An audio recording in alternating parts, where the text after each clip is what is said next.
What is up, guys? Today is Stefano, is your boy. It's been a long time. I haven't posted a long format YouTube video. I've posted a few short video, and here we are. If you guys follow me on Instagram, you recently noticed that I was in India for a couple of days.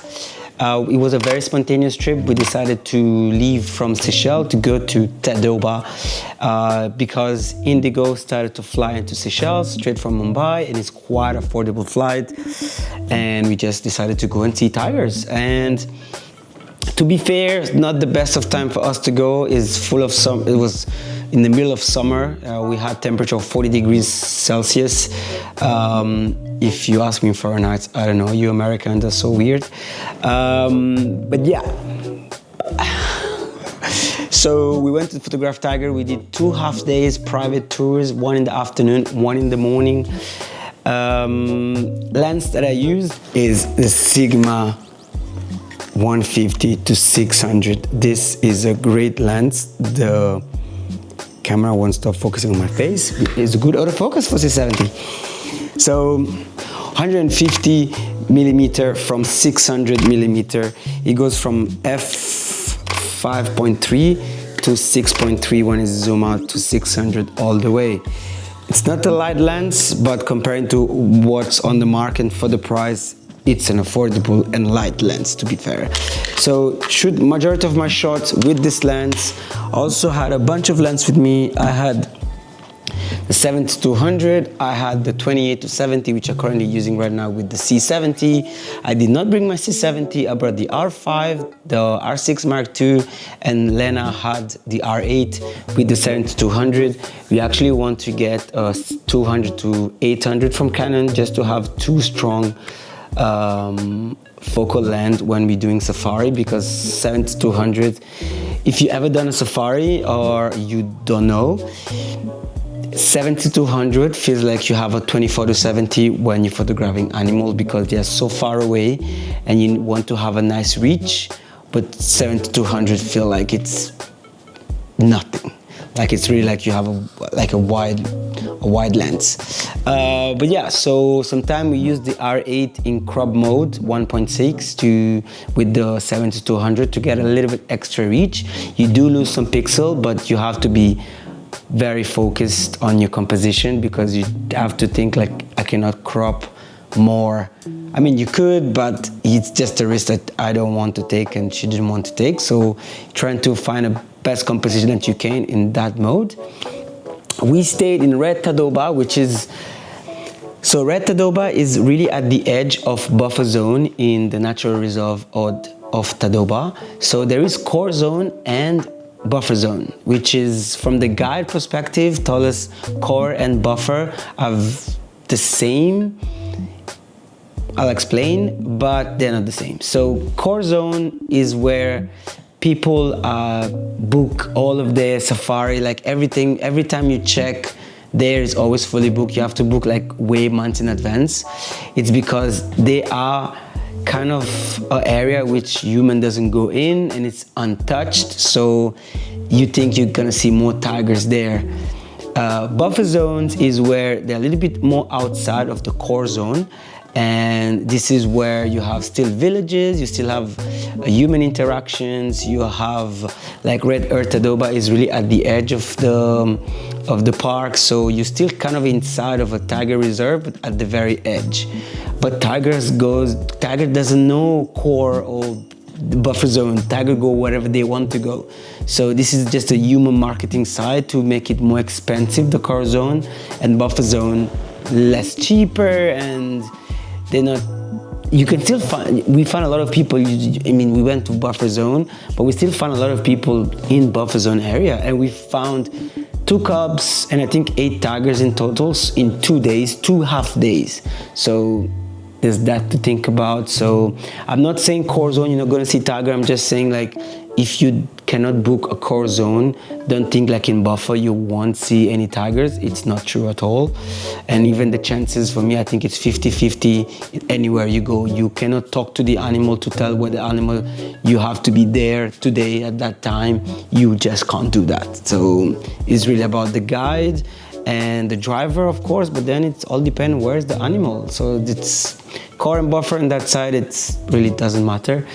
I would say what matters is private. Sometimes it's very nice because you have 2 hours extra compared when you do group. So you have 2 hours just you and inside the park. I mean, if there's other people doing private, of course, but majority of the time it's very rare. And you have 2 hours just before the group starts to arrive, and the tigers sometimes just pick up and go because there's too many people now. And that's what happened to us in the first day of half-day safari. We were with the tiger from 2:30 to 4 until the group arrived, and as soon as the jeep started to arrive, there were three tigers. They just packed and go, and sometimes you have no road to follow them, so it's gone. You really can't follow them anymore, and here you go. So that was the advantage of taking a private. And then at the end, when we need to leave at 6:15, the group need to leave at 6. And in the morning as well, we started at 6, the group enter at 6:15, so you have a 15-minute advantage head start, which for me in the morning doesn't really matter, that 15 minutes. But then you have from when the group leaves at 10, you can stay until 12.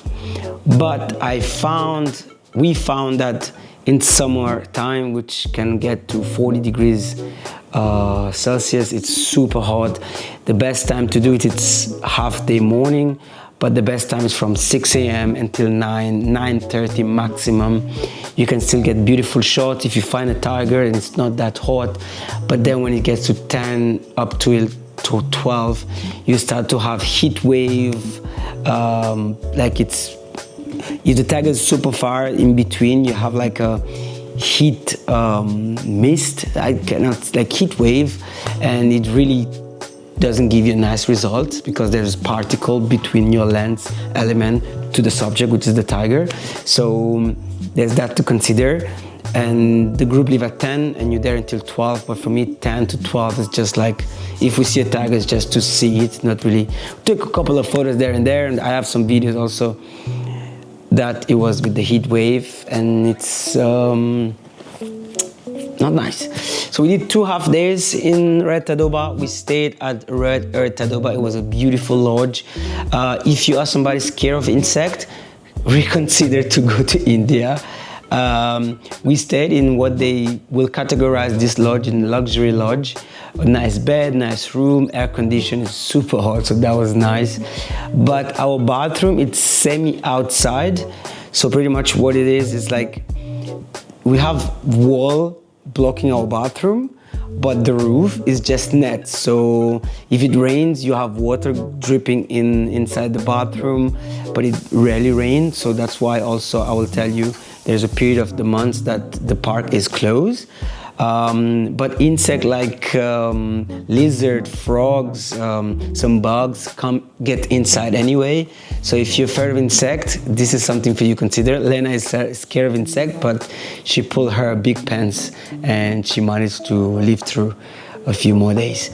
Yeah, beautiful lodge, and also a tiger actually, because as I mentioned, tigers close to the buffer area are in places where human lives, you have human interaction, there's villages, and one tiger got really close to our lodge because it dragged a cattle from the village to the river. Our lodge is separated by a river, so from room 17 or room 18, the tiger was like maybe 30 meters away, maybe even less. We went to photograph with the owner, which is Ajit, amazing guy, really love nature as well. And we photographed the tiger, and it was quite scary because the tiger growled a few times and we got to run because we were not in the car anymore. So if the tiger would decide to come at us, I think you cannot outrun a tiger. No matter, you just pray you're not the first bite he does and you manage to run away. But yeah, so that was pretty cool. We stayed, it was a full inclusive hotel, not expensive as you think. But yeah, that was my experience. We will love to do it again in other time. As I was going to mention, The park is closed from the 1st of July, from the 1st of September when it reopens, because it's the monsoon and it rains, there's floods, so they don't do any safari in that time. But like the month that we went, which is May, it's summer, which is very hot, but it's super dry and easy to spot tigers because there's less bushes. But when it's September, October, it's more green, everything is more beautiful. As photographing landscapes, it's very nice, but it gets more challenging to find tigers because as soon as you see one and it gets into the bush, you can already see them anymore. So that's the challenge, but you have a better landscape to photograph a tiger or a subject in, you know. There was also other nice birds. We saw kingfisher, we saw owls, we saw a few birds. I'm not a bird photographer, so I just wanted to see owls and kingfisher, which we managed to do it. And our guide was super nice, came with us the full 2 days, like from the resort, not the guide with the driver, but we had our guide from the hotel. Jaswin was super nice guy. And again, thank you so much for watching this video. If you like wildlife, animals underwater, please subscribe to my channel. I also talk about camera tips and anything else that come to my mind that I would like to share.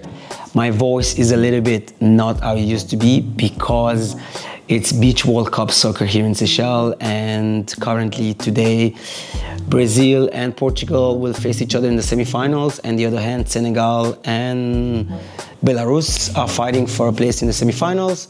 Italy lost 2 days ago in the quarterfinals, so sad, but it is what it is. So guys, I'll see you guys in the next video. Cheers.